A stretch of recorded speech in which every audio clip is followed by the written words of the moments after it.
From BBC One on Wednesday, the 30th of September. Time to kickstart your morning with the team at breakfast.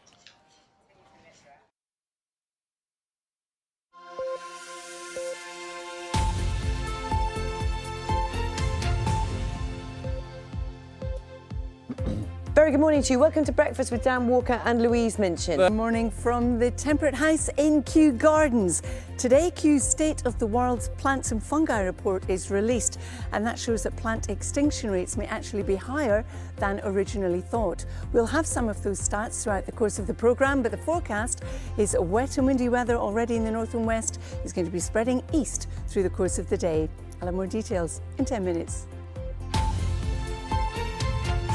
She's been to a whole list of most beautiful gardens, and today she's at Kew Gardens. Very good morning, Carol. Where are you? Somewhere there.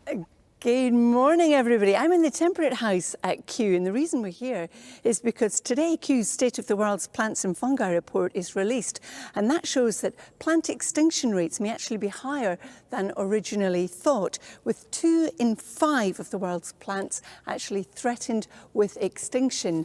Now, we'll be looking at some of them as we go through the course of the morning, but how can we help? Because it's also shown that we're not using plants and fungi as much as we actually could. We could perhaps use them more for our food, fuel and also medicine. Now, it's quite toasty in here this morning. It's not hot like you would expect perhaps in some of the houses, glass houses in Kew. We're right under the flight path, of course, for Heathrow, so you might hear some of the planes going overhead as well. But outside, it's not a particularly cold start to the day. I'm going to get cooler for the rest of the week and unsettled. In fact, Lou and Dan, as we head Friday into the weekend, we could have some stormy conditions coming our way, something definitely to keep watching the forecast for. Thank you very much for that, Carol. I'm glad you're indoors today as well after 2 days braving the cold. Yeah, it's a little bit cold, isn't it? Thanks so much. Gordon for us this morning. Today she is at the wonderful Kew Gardens. Very good morning to you. It looks gorgeous there this morning, Carol. Good morning, Lee. Good morning, Dan. Good morning to you as well. It is gorgeous. We're in the Temperate House in Kew Gardens because Kew's State of the World Plants and Fungi report is released today, and it shows that plant extinction rates may be higher than originally thought, with 2 in 5 of the world's plants threatened with extinction. Now, other things it also highlights is the new plants and fungi that have been found in the last year, in 2019, such as new snowdrops, new relatives of spinach, new begonia, new alliums, and in fact 6 new species of alliums were found in Turkey alone. 10 new species of spinach were found in California. But why is this important? Well, these are wild relatives of our current species, and in the future they may well be able to be adapted in order to feed a growing population.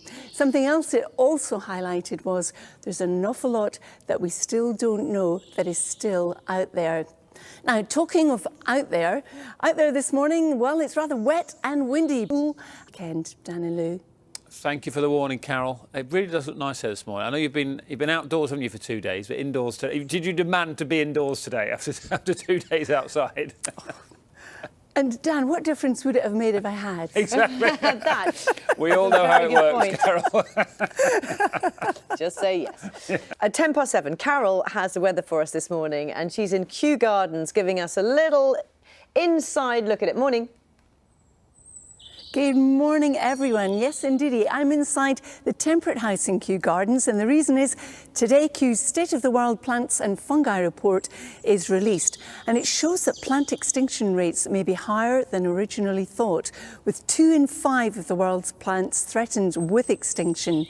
And it also shows how we're currently using plants and fungi, what useful properties are missing, and what we're at risk of losing. And in half an hour, I'll be talking to Dr. Colin Clubb about some of these things and finding out more about the report.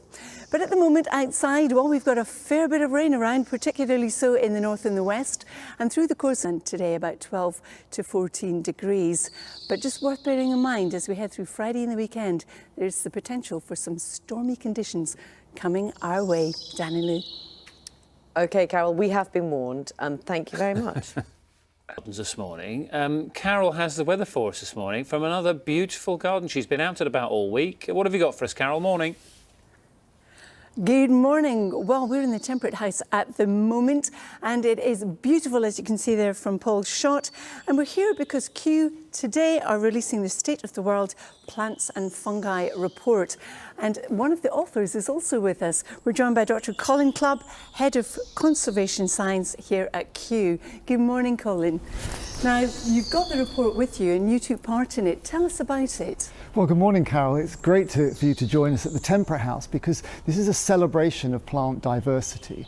And that's what the plant is all about, unlocking the treasure trove of wild plant and fungal diversity to provide nature-based solutions for many of the world's most critical and pressing issues, like food security, fuel poverty, and climate change. Now, one of the stats that came out of the report is that 2 out of 5 of the world's plants face the possibility of extinction. How did we get to this stage?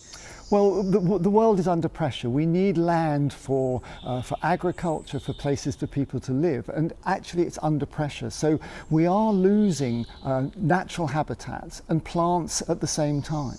But what's exciting is that we're discovering new plants as well. So the report documents nearly 2,000 species of plants and nearly 2,000 species of fungi that have been described as new to science in 2019. And these may hold the potential for new medicines, for new foods, for new fuel plants. And that's what each of the chapters is looking at. It's the options for the future.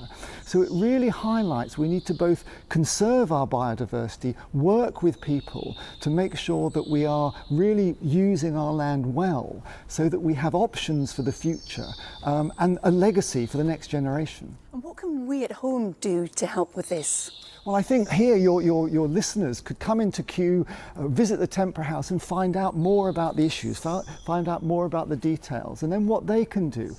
Look in your cupboard, look in your medicine cabinet. Where do these things come from? Can you look at where sustainably you can source things and make sure that by your consumer choices, you're not contributing potentially to biodiversity loss. And I think also keep your leaders to account. Ask questions, be it at the local level, your local councillor, or writing to MPs. Ask them why and what they're doing to conserve the world's biodiversity. It's a race against time. Colin, it's been an absolute pleasure and so interesting. Thank you very much indeed. Now, inside here, it's not particularly cold. In fact, outside this morning, it's not particularly cold either. But the forecast for today is a wet and a windy one. At the moment, we've got heavy rain across northern. It's looking rather unsettled and for some, potentially stormy. Danny Lou. Carol, you keep reminding me of this, and I've got it down in my notebook now. Storms on the way. Are you ready? It's gone in the notebook, Carol. Yeah, it must be important. Lots of people, well, we're talking about it later. I know lots of people will be running the London Marathon, not in London, but all over the UK. So Carol has the weather for us this morning, and she is out and about at the beautiful Kew Gardens. Good morning, Carol.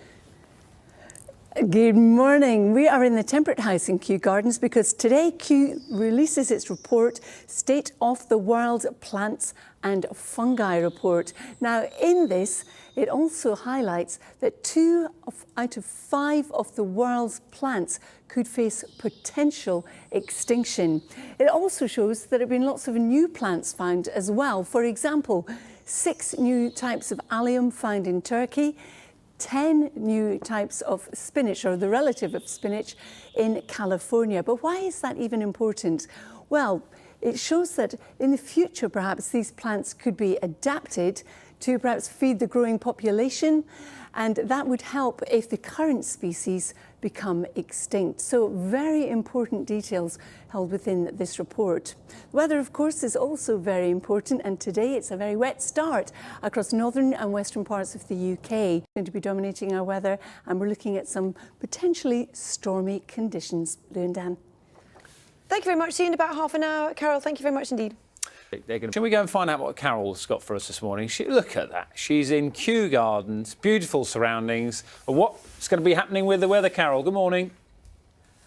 Good morning. Isn't it gorgeous in here? We're in the Temperate House stand this morning in Kew because Kew released the State of the World's Plants and Fungi report today. Now, we often walk past trees in cities without even really noticing them. And one thing the report has highlighted is the lack of diversity in our city trees, making them more vulnerable to the effects of climate change and pests.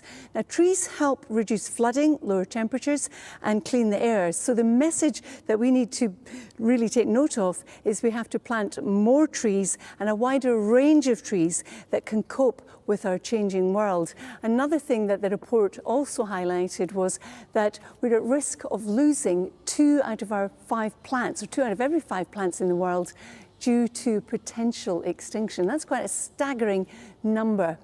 Now, weather-wise, we're looking at a lot of rain today.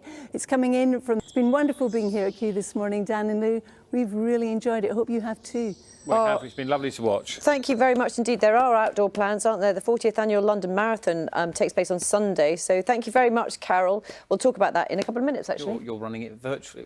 Well, I'm running not it. Virtual. You are running it, yeah. If you've got a place to London Marathon, you can run it, the virtual London Marathon, in a place of your choice. So I am still running it, but just not in London.